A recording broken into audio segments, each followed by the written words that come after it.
Mom, what's the situation here? Can you explain it to me? Oh, Nami, welcome home. You're such a piece of trash, out and about at this hour, even as a wife. I was supposed to be at work, but for some reason the house is empty and there's a divorce notice in the mailbox. What's going on? Question mark. You know what this means, right? Put your hand on your heart and ask yourself this. It's been 6 years since we got married, but I still can't show my grandchildren their faces. Nanami-san, a defective product. That's what a defective product really is. No matter how you look at it, the reason my Yuki hasn't been able to get better no matter how many years he's tried is because of my wife's bad form. The tests showed nothing though. I say I've tried my best, but your son has recently been in love with a woman he met outside and hasn't been having sex with her, but he's been quiet. Anyway, I don't want a defective product that won't fill my child's void. As of today, I'm divorcing Yuki. I've already moved out of that house and sent your furniture back to your parents' house. Get out of here.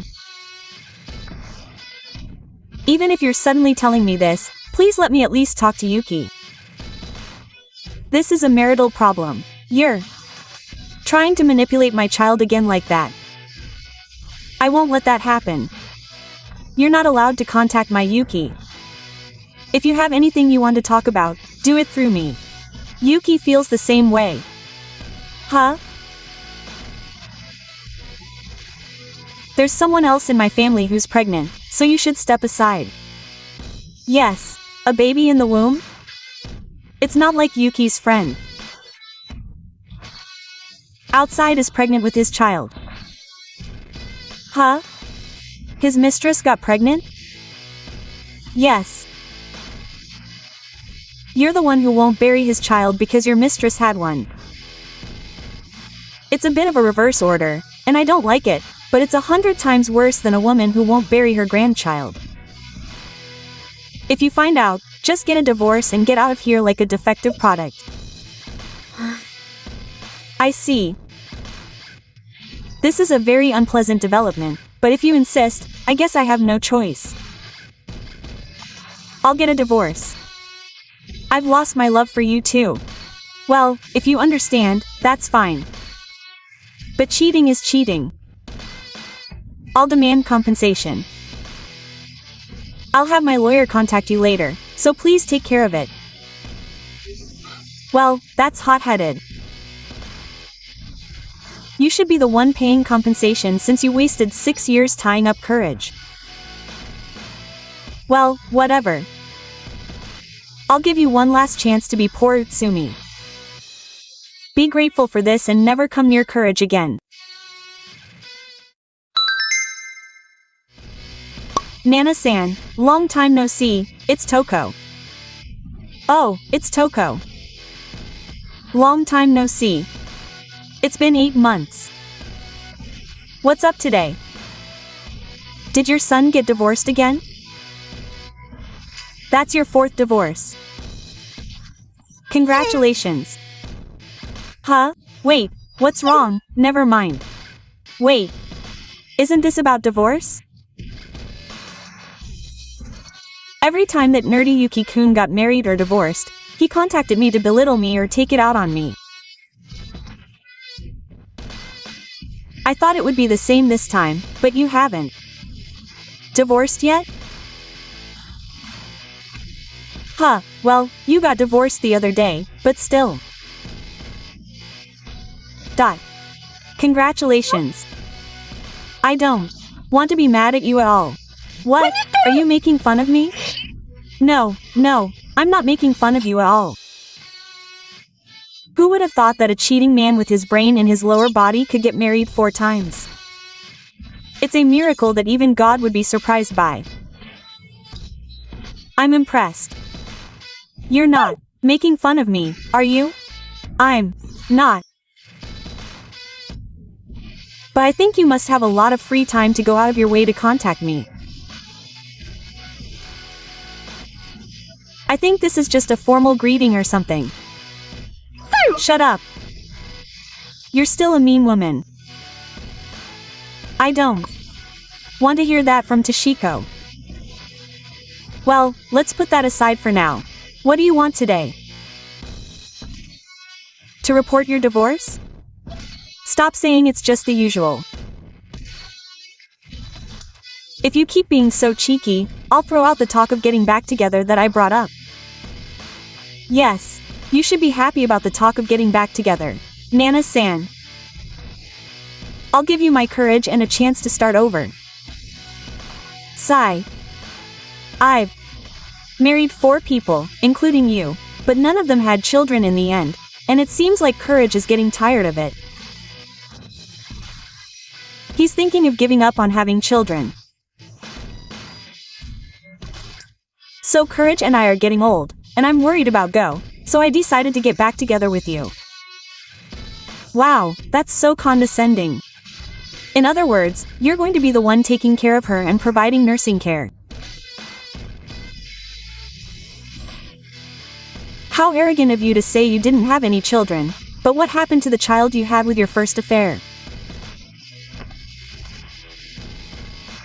You have one, don't you? Why don't you try to get back together with her instead of me? There were various circumstances surrounding that child. Oh, that's right. Was the girlfriend of the affair that caused us to break up actually a girlfriend? Apparently, she was surprised that the blood type of the child she gave birth to didn't match. And the moment she found out, she disappeared along with the child. It must have been a double whammy since she had already paid compensation after the other person had run away with her cards, cash, and metal. Oh, wait, how do you know that? For some reason, there's someone who told me. I'm not the type of person who would bother you with all the details about my ex-husband if I didn't ask. But thanks to you, I was able to tease Tono-san, so I'll call it a day. You're still the same mean woman. Whatever. Anyway, that's how it is. You won't be able to remarry anyway if you don't bury your child. I'll use you as a caretaker for me and Yuki. If that's the case, I'll give you special permission to get back together. Even a horse-drawn carriage can do that much. Work hard. I'm sorry to interrupt your excitement, but I remarried a long time ago and have 4 children. I don't want that. I'm remarried and have 4 children. That's fine. Sigh. I didn't hear about the children. Well, I won't tell you. No one would go out of their way to tell their ex-mother-in-law about remarriage or childbirth. And children are fine. But what do you mean children? You wouldn't have framed them, would you? But did you have them? No. I gave birth to them myself. They're twin boys, 1 girl and 2 boys. They're born a year apart, so it's tough. Why couldn't you do it when you had the courage? I hate to say this, but the reason you can't do it even after dating so many women is more on the man's side than the woman's side. To be honest, your son is infertile. What? I think you haven't.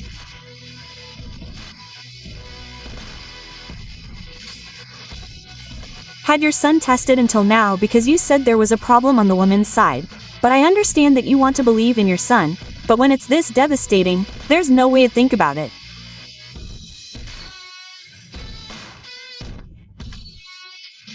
Unfortunately, your son is Matsuda. That's all for now.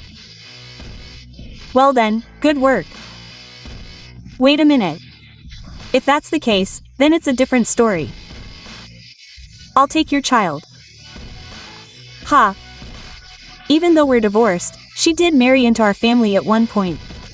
A child you gave birth to is like a child of courage.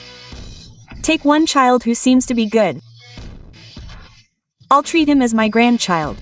Ha. This is such a mysterious theory that I can't understand it. Are you seriously going senile? I'm not senile. If you have so many children, one is fine. We have the right to take them. No, I don't. What's so sad about having to send my cute child to the toilet? And I'd refuse even if the earth were to be destroyed by scum like you.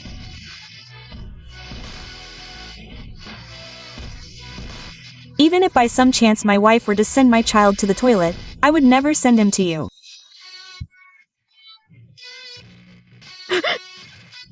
What do you mean by lower? It's what it says, but that's why I don't want any talk of getting back together or going to the toilet. And I don't want any greetings from you either. I'm getting tired of this, so I'm going to block you. Just a moment. I won't allow you to be so selfish.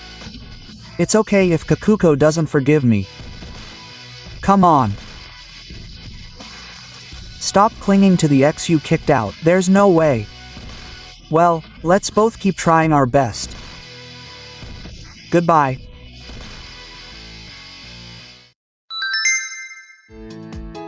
After that, I rejected the barrage of calls from Kakuko with a wry smile and quickly blocked her.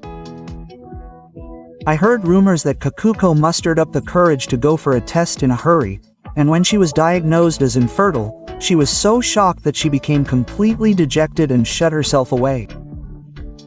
When he found out that Yuki was infertile, he was overjoyed and thought, I can play around as much as I want, because he got divorced and is now free, so he started playing around with women even more than before, which resulted in him getting into trouble with multiple women and ended up being hospitalized. Apparently, even after he retired, he still can't walk without a cane, so it seems he can't play around with women anymore. When I think about how I spent 6 years with these guys, I feel like I've lost out. However, thanks to that, I met my current husband and am surrounded by cute children, so I think it's okay that things turned out well. Thank you for watching. Please rate the video and subscribe to the channel. See you in the next video.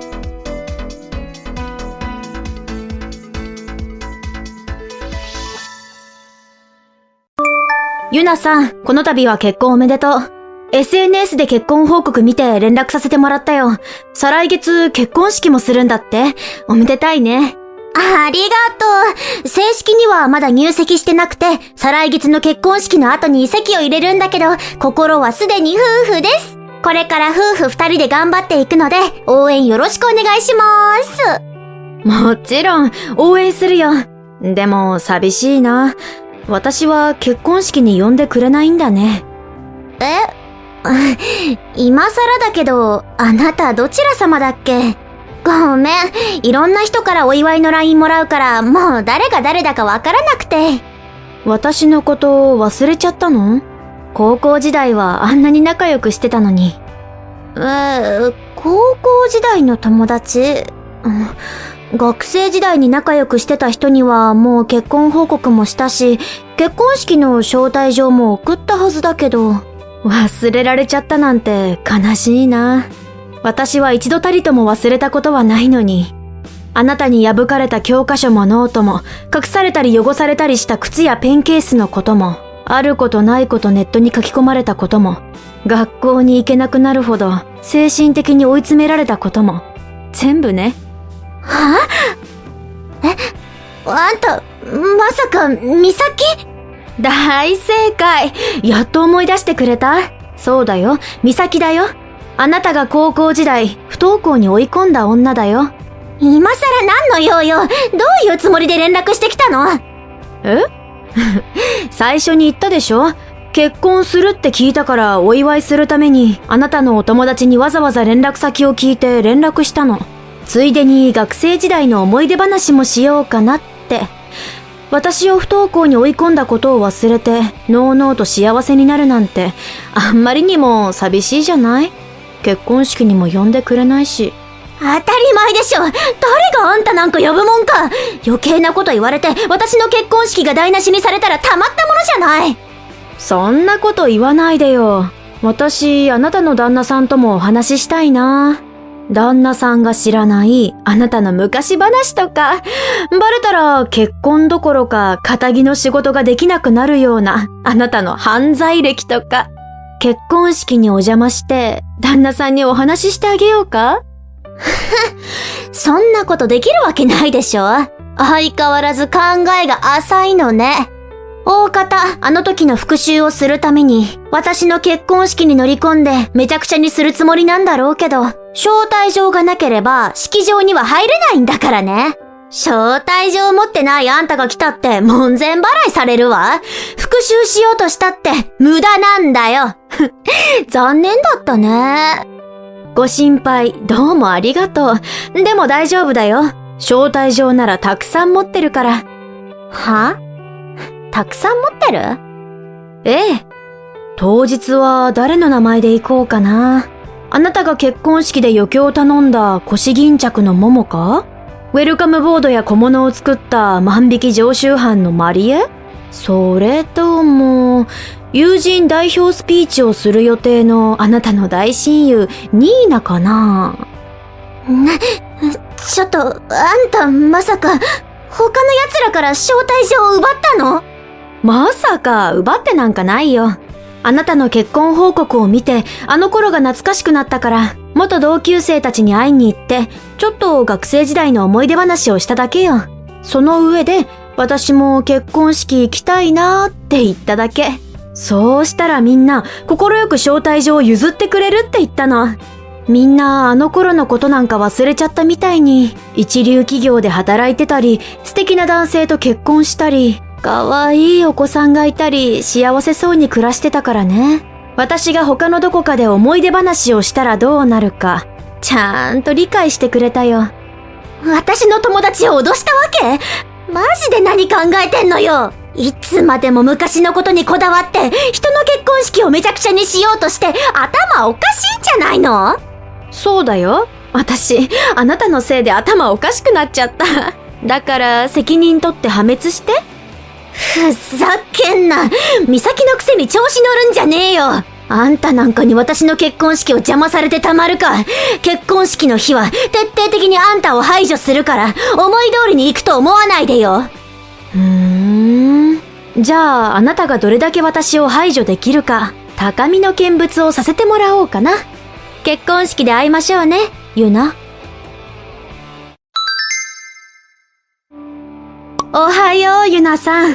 今日は雲一つない快晴ね。絶好の結婚式日和でよかったね。私もそろそろ会場入りした方がいい？誰の名前で行こうかな。来たわね、この卑怯者が。でも残念だったわね。もう対策済みよ。へえ、対策。一体どんな？結婚式に呼んだ高校の同級生は全員欠席するんだよ。え？招待した奴らに話しつけて全員欠席にしてもらったの。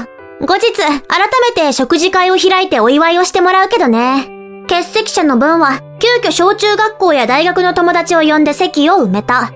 高校の同級生を名乗る人が来たら不審者だから追い返してくれって受付には言ってあるから。誰の招待状を持ってきても、あんたは門前払い。どうあがいたって式場には入れないんだよ。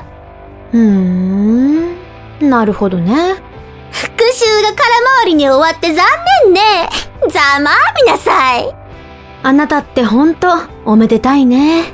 私が新婦側の人と入れ替わるとは限らないのに。え？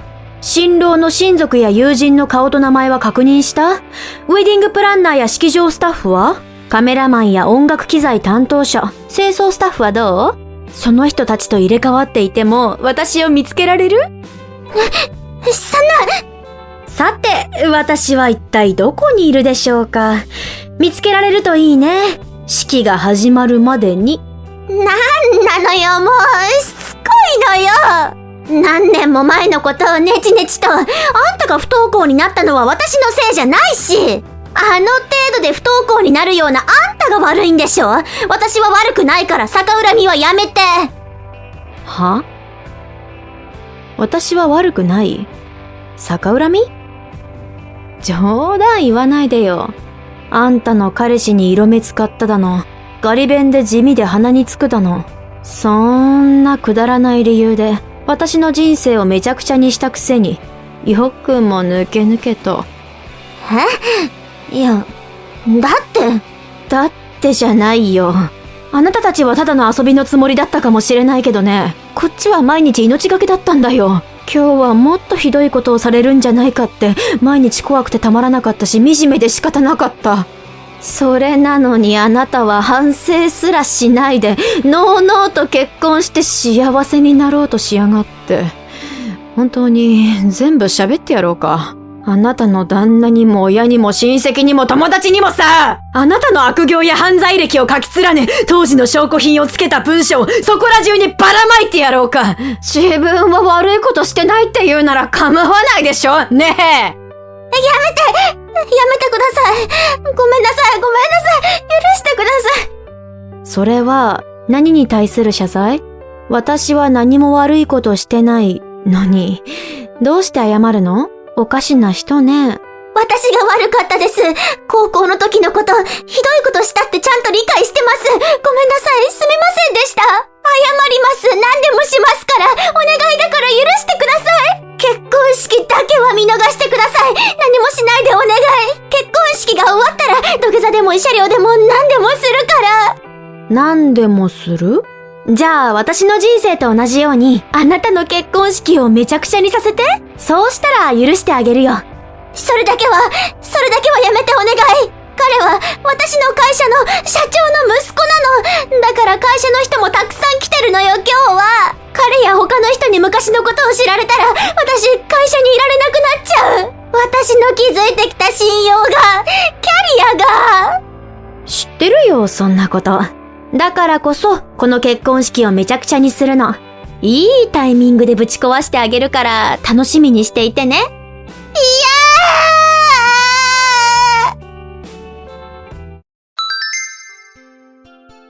ユナは私との LINE で錯乱し、結婚式直前で結婚式をやめると大騒ぎ。驚いた旦那さんや自分の両親に問い詰められて、勢いで私のことや高校時代の悪事を自分から大暴露。旦那さんにドン引きされ、結婚式は結局中止。両家の話し合いの結果、婚約も破棄されることになったようです。入籍前だったこともあり、旦那さんはそれほど痛手を負いませんでしたが、ユナは式のキャンセル料や慰謝料など、多額のお金を払わされ、会社や近所にも過去の悪行が広まってしまったため、居場所を失い、仕事を辞め、今は実家に引きこもっているとのことです。私が手を下すまでもなく、自爆してしまったみたいですね。他人の人生を壊した女の末路は悲惨なものです。ちなみに、少し種明かしをすると、私は実際には結婚式場には行っていません。元同級生たちの招待状を奪ったという話も嘘です。元同級生の家を回って思い出話をしたのは本当ですが、本当に話をしただけ。最初からユナの結婚式で復讐をするつもりはなく、ただユナが私に怯えて結婚式を楽しめなくなったらいいなという程度の仕返しだったのです。しかし結果は予想をはるかに超えてユナが自爆してしまったので、私もびっくりです。自業自得なので同情は絶対にしませんが、元同級生たちに土下座で謝らせ、主犯のユナも破滅させたので、私はこれからぐっすり眠ることができそうです。ご視聴ありがとうございました。動画の評価とチャンネル登録よろしくお願いします。それでは次回の動画でお会いしましょう。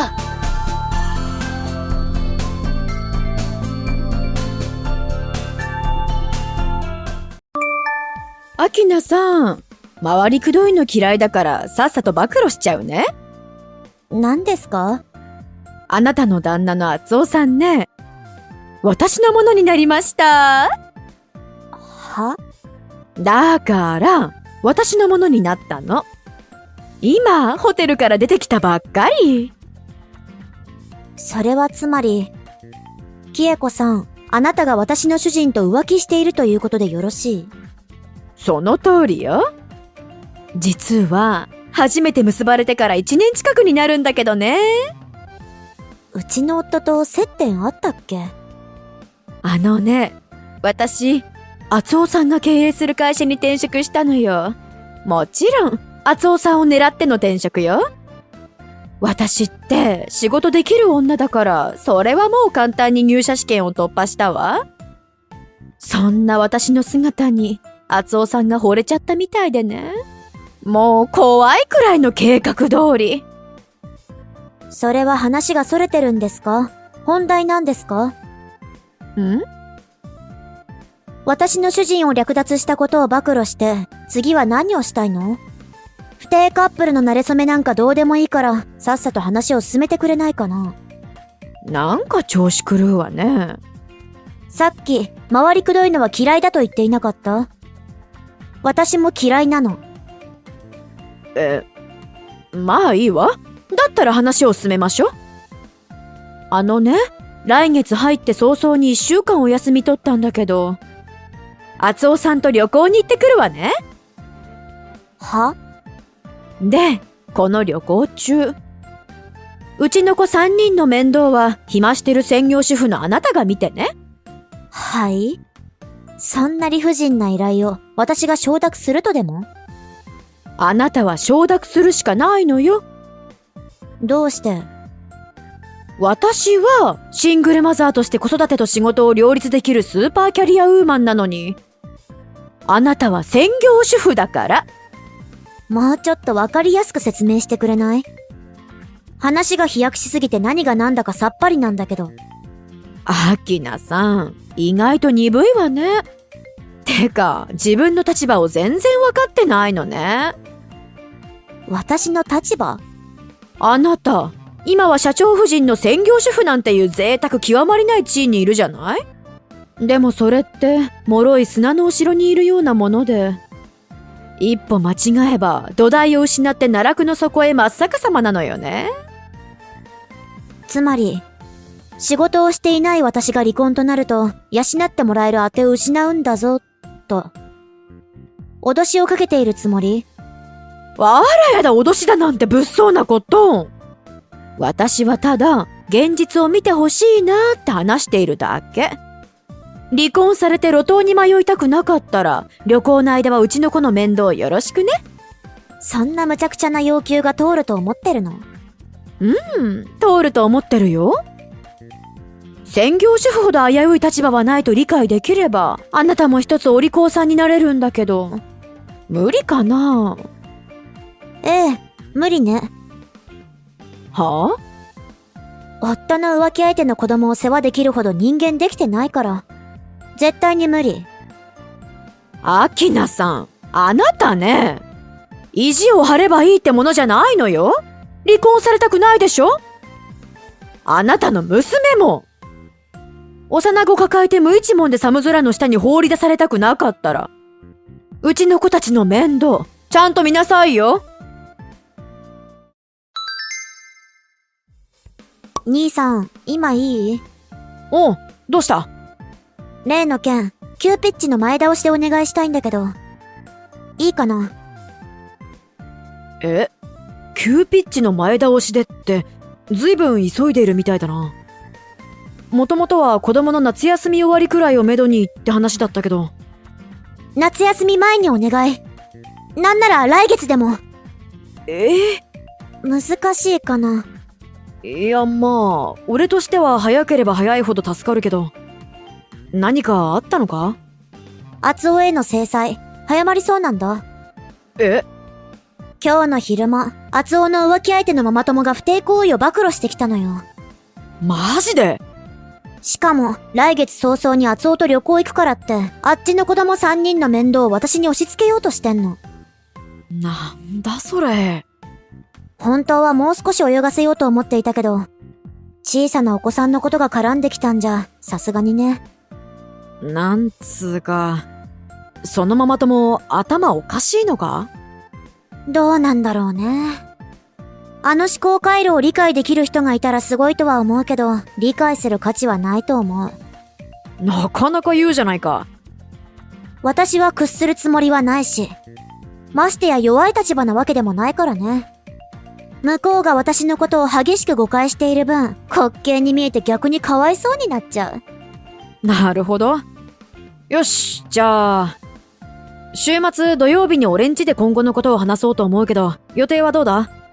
娘を連れて行っても大丈夫なら。妻がうちの息子と一緒に遊びに出かけてくれるそうだから、連れてくるといいよ。すごく助かる。私も後で直接伝えるけど、お姉さんにありがとうございますって言っておいて。妻がどういたしましてと言ってるよ。じゃあ、土曜日の午前10時くらいに伺う感じでいい？わかった。とことん話し合って今後に備えていこう。はい、よろしくお願いします。アキナさん、今日、厚尾さんと旅行に行く日だから、うちの子供たちのことよろしくね。それは断ったはずだけど。あら、危うい立場の専業主婦のくせに、私に逆らえるわけないでしょ？私はね、別に離婚になろうが、今の立場のままだろうが、全然構わないのよ。でも、今の方があなたに子供の面倒を見てもらえるし、その分厚尾さんとデートできるし、何より、あなたより女として上っていう優越感がね、たまんないの。だから離婚はしなくていいって言ってあげてんのよ。って、もう出発の時間じゃないのよ。うちの子たちはアキナさんの玄関先に置いてきたから、あとよろしく。だから、お子さんの世話をするのは無理なの。旦那に捨てられそうな専業主婦は黙りなさい。私、今日から会社員なんだけど。え？もう専業主婦じゃないの。昼間働く会社員だし、うちの娘も実家の両親が見てくれることになったから。そっちのお子さんたちにまで手が回らないのよ。はあ？どうせパートでしょ？正社員だけど。はいはい。そうだったらいいなっていう願望はよくわかったから。じゃあ、あとはよろしく。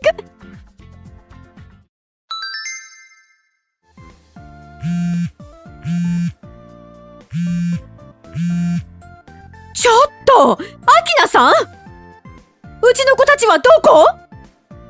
あら、もしかして旅行から帰ってきたのかな？そうよ！だからうちの子たち迎えに来たのに！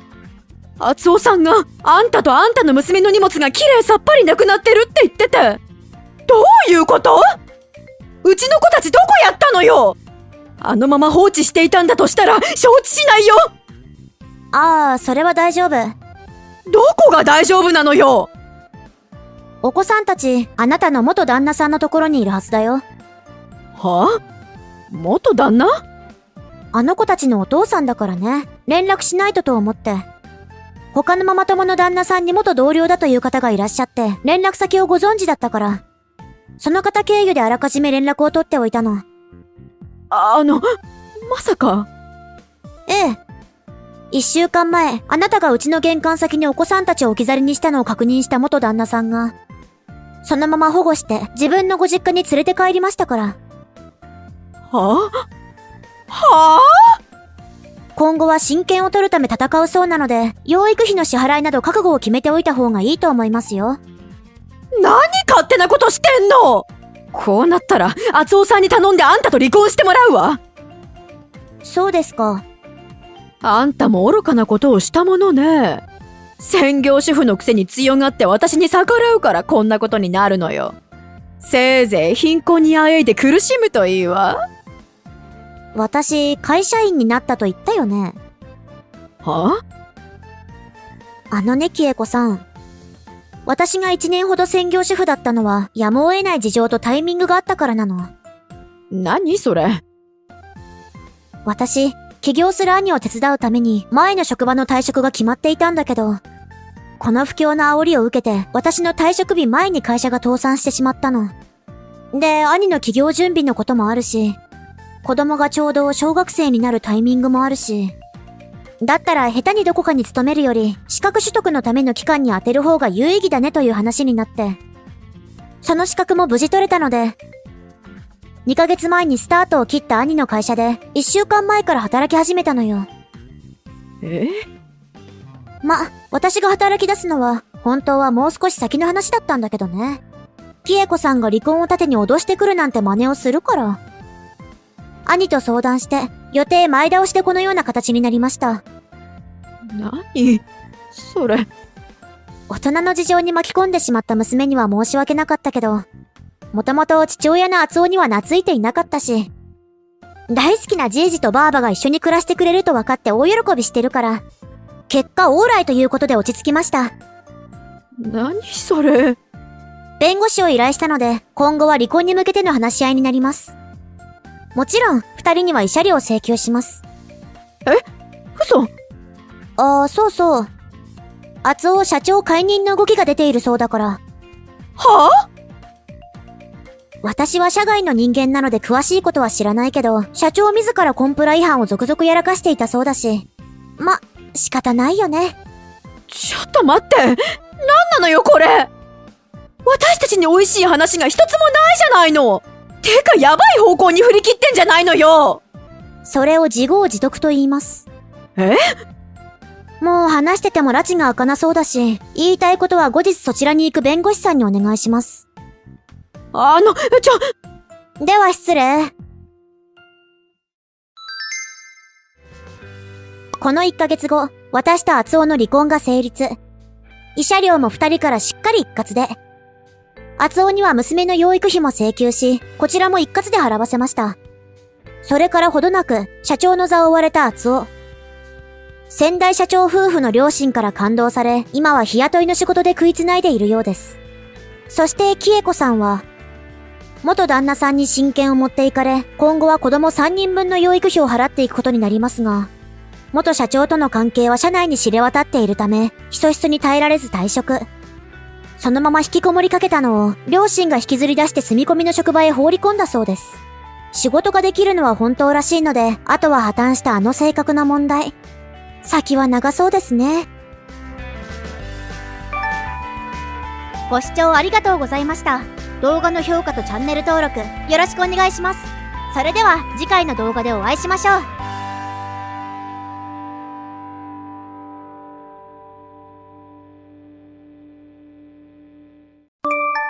It's so disgusting.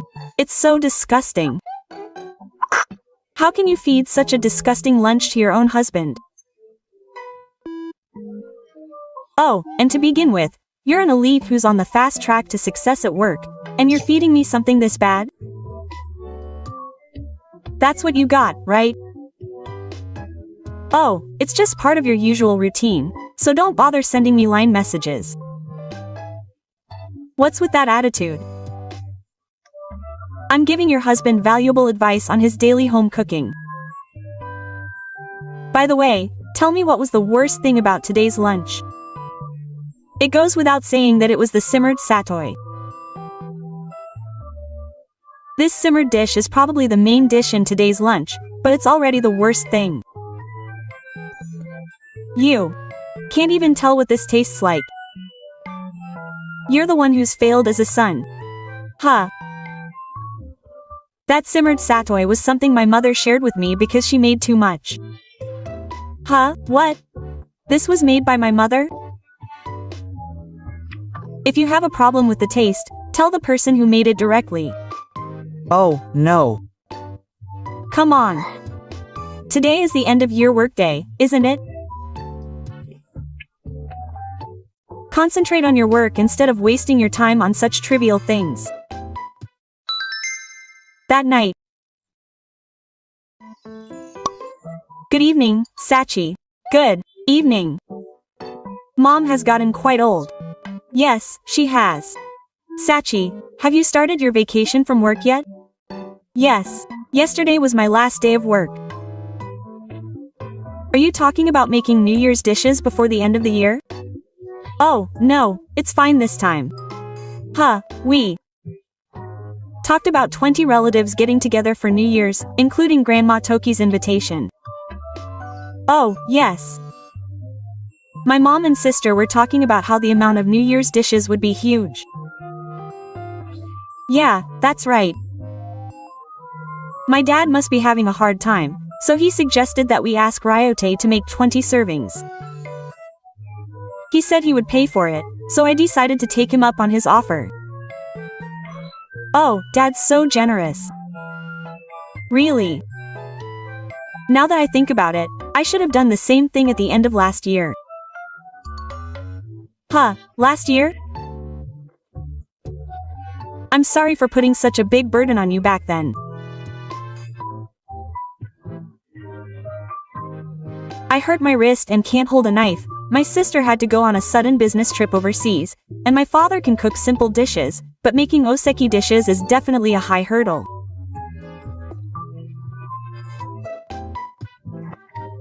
So, in the end, you ended up doing everything by yourself. But that couldn't be helped, and it's fine. Somehow, we've gained new recipes and had a lot of fun. That's what's great about Yukie. Well, that's why you spend the end of the year relaxing and look forward to Ryote's oseki dishes during New Year's. Yes. Thank you. See you later. Yes, excuse me. New Year's after the New Year. Hey, what's this? Huh, your cooking is still terrible. What? I'm in the middle of going to the convenience store. Takuyo. Even though it's New Year's and relatives are gathering, you can't make a decent meal? You're so hopeless. So what? I don't understand why you're criticizing my cooking when I came to your parents' house right on New Year's. I peeked into the kitchen and saw a huge amount of oseki dishes. Oh, since it's also a celebration for Grandma, there were more relatives than usual coming, so it's 20 servings. It's overwhelming to make that much food in such a short time.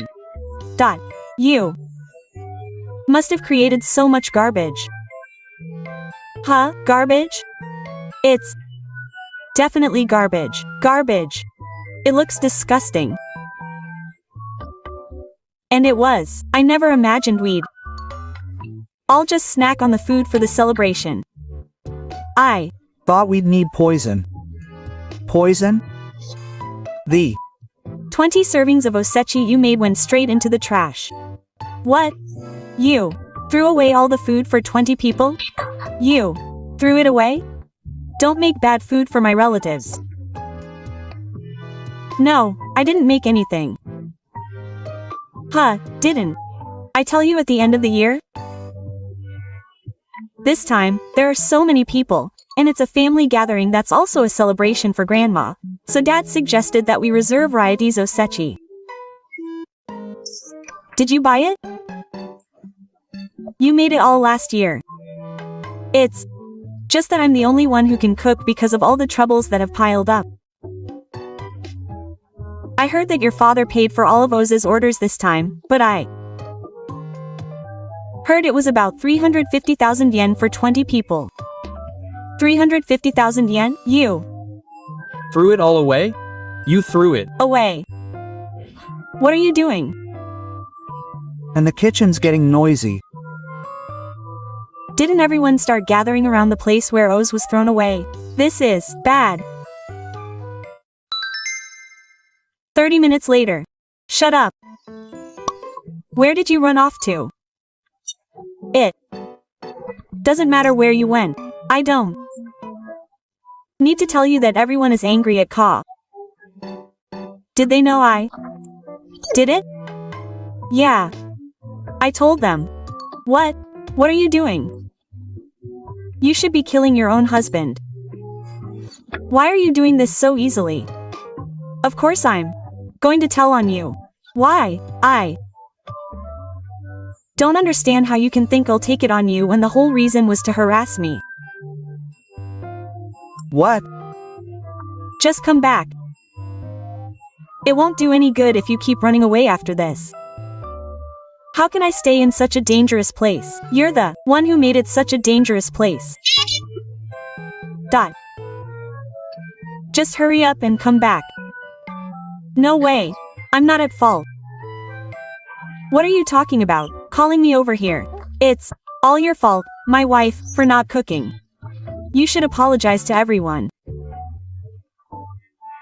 It's all my fault for not being able to cook a decent meal for my husband. 2 hours later. Sachi, were you over there? No, I searched every nook and cranny in my house for you. That's right. I wonder where you went. How are you over there? Everyone's still out of their minds. After all, you ruined everyone's favorite grandma's celebration. Right? On top of that, you're running away and trying to push the responsibility onto Sachi. And now this whole commotion is an extension of the fact that you've been criticizing you, who's a good cook, every day. Even though you're my own child, your character is so rotten. I wonder where I went wrong in raising you. As a mother, I'm truly ashamed. Don't worry too much. It's one thing if it's a child, but Toki-san is an adult who can make his own judgments. Thank you. I wonder where he hid though. There seem to be limited places to hide right on New Year's Day. Mom actually has another idea.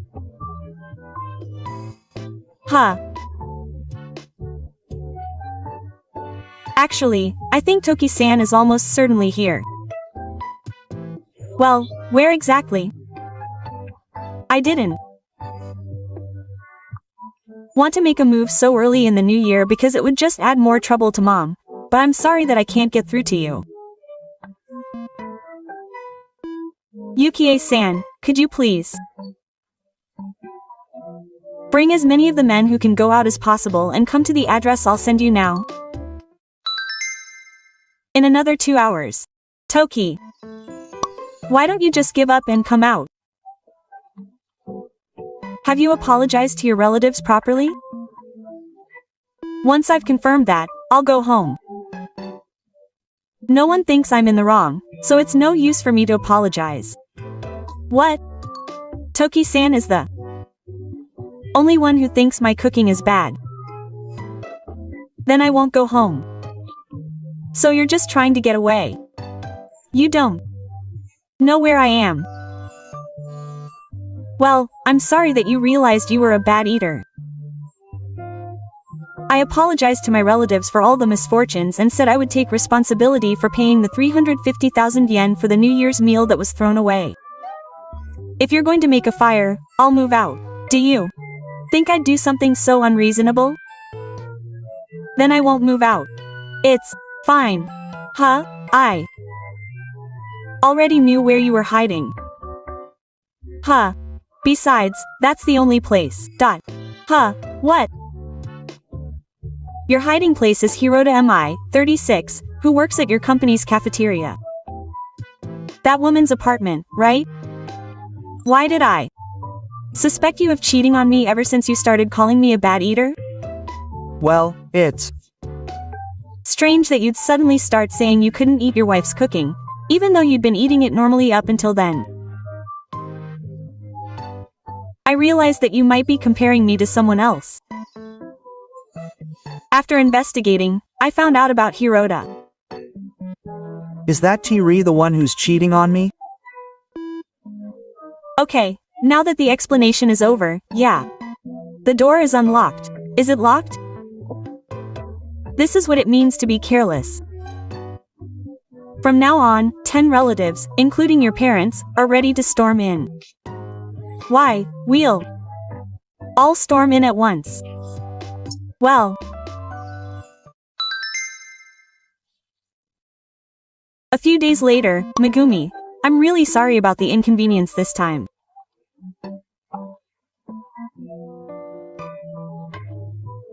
Grandma's breathing was good, and I called a catering service and helped you get things back on track. Thank you. I'm sorry. Mom, you don't have to apologize like that, and the divorce from Toki has been finalized and I've received compensation. Everything is done, so don't worry about it anymore. Thank you. Yuke-san is really kind. But I just want to make sure to report it properly. Yes, please go ahead. Toki was moved. He said he was broke after paying the compensation, but I decided not to spoil him, so I've completely ignored him since then. I see. Understood. And the parents of the woman he had an affair with also said they were moved by their daughter. Then, those two might not last long. I think so too. Yes. The reality that Toki doesn't know will probably be revealed in their married life. Ah, that's right. Then, if she says anything fancy to you in the future, please ignore her. Okay. My lawyer has advised me that it's not good to completely shut her out at this point, so for now, I'll just read it and ignore it.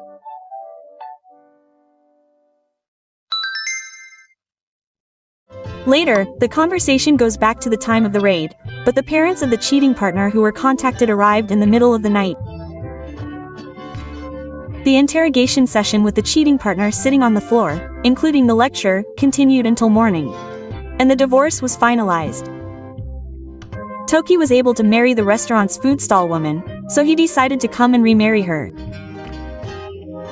About a month after remarrying her, he received a line message from the cheating partner saying, "If you come and cook for me, I'll remarry you." Apparently, she was in charge of plating and had no involvement in cooking at all. I ignored Toki's persistent line messages, and 6 months later, I received information that he had been forced to eat extremely bad food and had been sent back to work, and that they had gotten divorced. I thought it was as expected, but I am currently studying to become a nutritionist.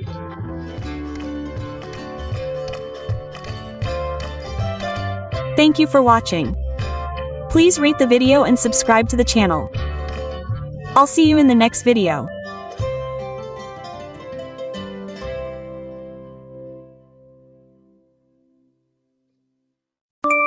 ねえねえ、はるみ。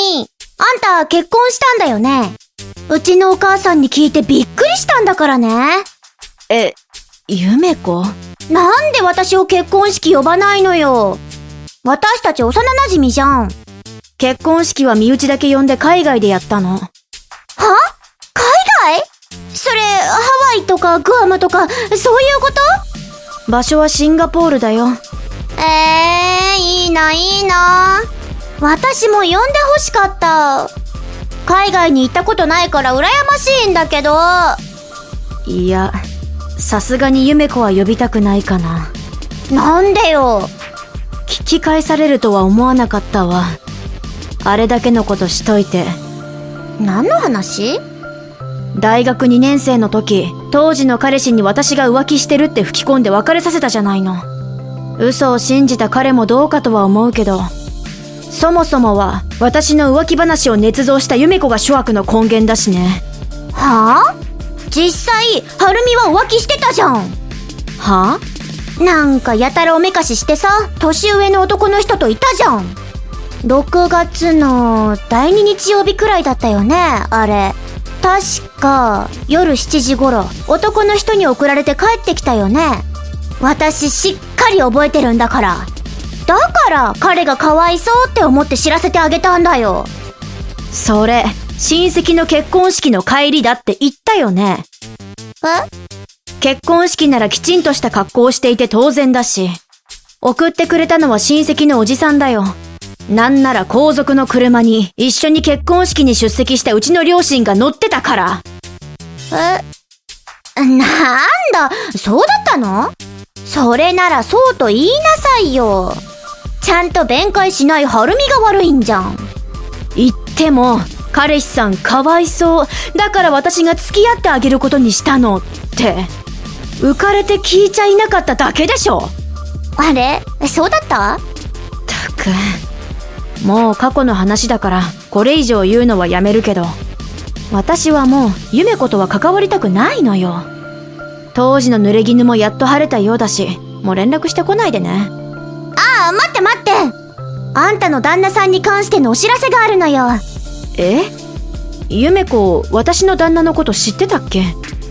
うん、知ってるよ。教えた覚えはないはずだし、大した接点もないはずだけど。まあ、詳しいことはいいじゃん。それよりお知らせね。何？実は私、はるみの旦那さんと温泉に行くことになったんだ。は？それも、ただの温泉じゃないよ。混浴温泉。何言ってるの？もう一度言うけど、私の旦那とゆめ子に接点があるわけないんだよ。でも、実際に私はすでにあんたの旦那と何度も会ってるんだよね。だから、それはないはずだから。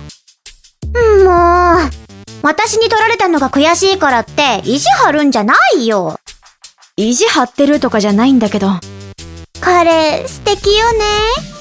日本人っぽくない容姿がまたいいの。はあ、確かに旦那は明らかに日本人じゃないというか、アジア系ではないけどさ。でしょ？ほら、やっぱりあんたの旦那じゃん。ねえ、ゆめ子。あんた、どうして昔から私のものを欲しがるのかな？元彼や旦那のことだけじゃないよね。私の文房具やアクセを取っていくのはまだ可愛いもんだった。大学では私が仕上げた課題や卒論まで自分のものにしようと企んで、結局は未遂で終わったから大ごとにはならなかったけど、あんた一体何がしたいのよ？それはね、楽しいから。は？最初はさ、私より優秀でみんなにチヤホヤされるあんたの困る顔を見たくて始めたんだけどさ、なんかやめられなくなっちゃって、いつの間にか快感になっちゃった。何それ？だから今回も旦那さん奪ってみたの。いや、あんまり詳しいこと言いたくないから言わないけどさ、それ間違いなく人違いだと思うよ。はいはい。負け惜しみおつー。旦那さん、今夜から私のところに泊まることになってるからさ、そっちにはもう帰らないって。じゃあね、バイバイ。はるみ、今いい？あれ、お母さん？ LINE で連絡なんて珍しいね。どうしたの？ちょっとね。下手に電話で話してうっかり聞かれるのもどうかと思って念のため LINE にしてるんだけど。何かあったの？お隣のゆめ子ちゃんのことなんだけど。ゆめ子？今彼氏さんを親に紹介するために連れて帰ってきてるのよ。へえ、彼氏を。買い物に出た時に玄関前でゆめ子ちゃんとその彼氏さんとばったり会ってそう言われたんだけどね。ゆめ子ちゃん、私にひそひそ声で変なこと言ってたのよね。なんて言ってたの？はるみさんが傷ついてると思うので、おばさんが母親として慰めてあげてくださいって言って、次にニヤニヤしながら、これから彼と混浴温泉なんですだって。それでこうして LINE してみたわけなんだけど、はるみ何かあったの？なんと言えばいいのか。私は全く何でもないんだけどね。一体何なの？先に聞きたいんだけど、ゆめ子の彼氏さんってどんな人だった？そうね。まずパッと見てすぐに分かったのはハーフらしいってことかしら。ハーフ？多分よ、多分。目鼻立ちがそんな感じに見えたってことよ。ああ、そうなんだ。一体ゆめ子ちゃんは何を言いたかったのかしら。ゆめ子ってば、その彼氏さんを私の旦那だと思ってるみたいなんだよね。はあ？それは絶対にないでしょう。だよね。お母さんもそう思うよね。ああ、そういえば、彼氏さんの名前、アレンだかアランだか、ゆめ子ちゃんがそんな感じで呼んでいたわ。それって、そういうことかしらね。どんな経緯があったのかまではわからないけど、あの子は思い込みが激しいから。そっか、名前が原因か。お母さん、情報ありがとう。あとはこっちで何とかするから。そう？何か困ったことがあったらいつでも連絡してきなさいね。うん、ありがとう。じゃあね。はるみ？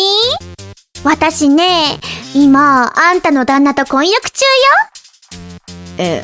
本当に2人で温泉入ってんの？うん。温泉宿で露天風呂付きの客室を取ったのよ。つい2時間前に到着したの。それからずっと2人で混浴し放題。人の旦那を奪って混浴温泉とか、マジ最高。あのね、ゆめ子。何？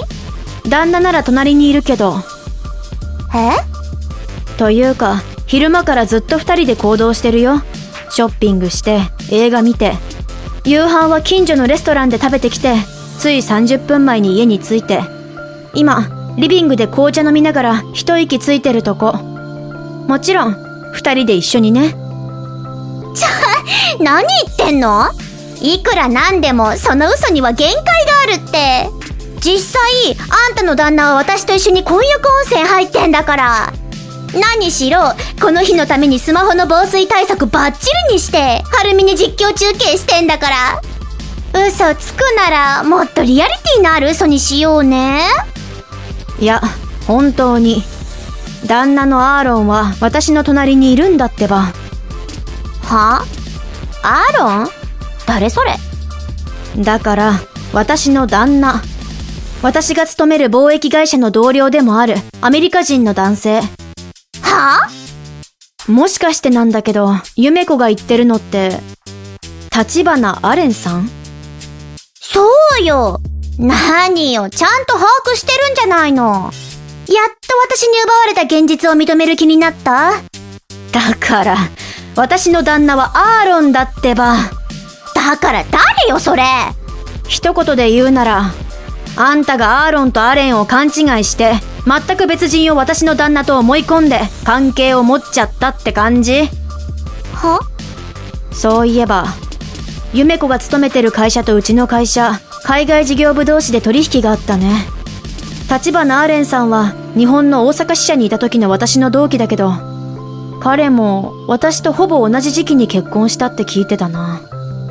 ゆめ子はそこから私と立花アーレンさんの関係を勘違いしたのかな。何それ？アレンさんははるみの旦那じゃないってこと？さっきからそう言ってるでしょ。ちなみに私とアーロンは結婚直前に辞令が出て、今はシンガポールに住んでます。シンガポール？そのことはゆめ子のお母さんも知ってるよ。私の母とテレビ電話で話してた時、ちょうど回覧板持ってきたゆめ子のお母さんにご挨拶したから。は？それに何よりアーロンは日本に行ったことないし。だから確実に人違いだよって伝えたんだけどね。結局こうなっちゃったね。そんな、何が混浴温泉よ。こんなの奪い損じゃん。はるみの旦那じゃないなら奪う意味なし。なえた、もう帰る。残念ながらそうはいかないみたいよ。は？ゆめ子、やばい相手を敵に回したみたいね。何よ。立花アーレンさんの奥さんはあんたの勤め先の社長のお嬢さんだそうだよ。マジ？マジです。嘘、やばいやつじゃん、それ。どうしよう、逃げなきゃ。あ、立花アーレンさんの奥さんから LINE 来た。今からゆめ子とかいう略奪女とアホ旦那のいる客室に突入します。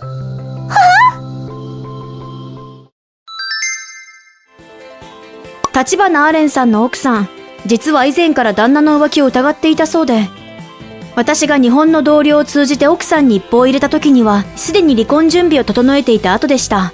その後は言うまでもなく修羅場に突入。ゆめ子は間違えただけと訴えたようですが、勤め先の社長令嬢の夫に手を出したのは事実。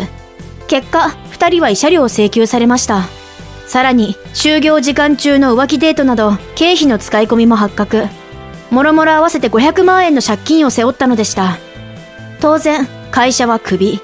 アレンさんは一括で払って田舎へ引っ込み、夢子とは破局。その夢子は、混浴ならぬ大人のお風呂で楽しく仕事をこなして、借金返済の日々を送っているようです。ご視聴ありがとうございました。動画の評価とチャンネル登録よろしくお願いします。それでは次回の動画でお会いしましょう。